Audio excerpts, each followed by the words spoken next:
L'humanité vit écologiquement à crédit. Et la question environnementale est reléguée loin derrière ce qui semble être l'urgence absolue, à savoir la réduction des déficits publics. Contrairement à une dette financière, une dette écologique est irréversible. Il est donc urgent de s'intéresser à réduire la dette écologique qui se creuse inexorablement, car la réelle conversion écologique de notre économie est une partie de la solution pour sortir de la crise financière actuelle.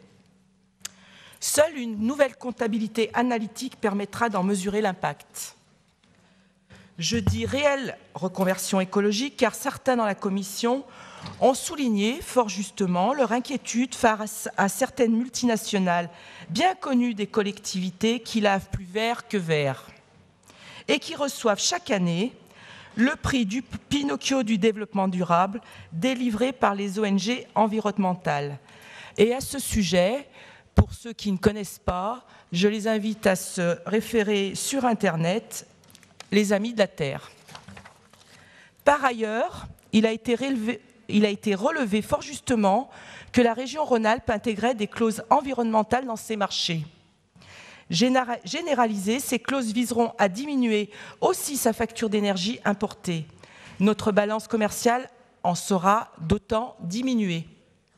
Notre économie sera alors moins vulnérable au choc écologique, ce qui permettra de s'engager dans une économie décarbonée, économisant l'énergie et recyclant les matières premières.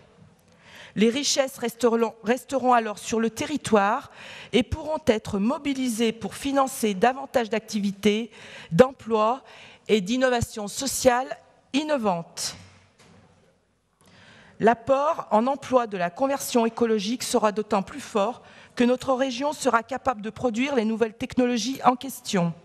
Or, à ce jour, la politique des gouvernements depuis 10 ans a fait qu'une proportion non négligeable des emplois du secteur des énergies renouvelables, par exemple, a été créée chez nos voisins européens ou ailleurs.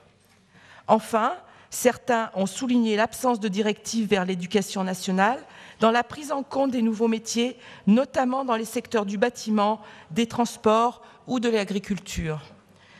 D'autres ont rappelé qu'au-delà des pôles de compétitivité, il existait en Rhône-Alpes 12 clusters qualifiés pour étudier les questions d'anticipation.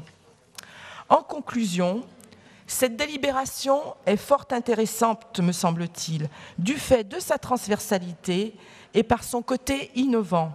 Elle captera très certainement l'intérêt des entreprises grâce à ses actions contractuelles. Avec cette délibération, la région enclenche le mouvement et invite l'État à la rejoindre pour l'amplifier et la pérenniser. Je vous remercie, Monsieur le Président. Merci, Madame Benhamed. Dans les interventions des groupes,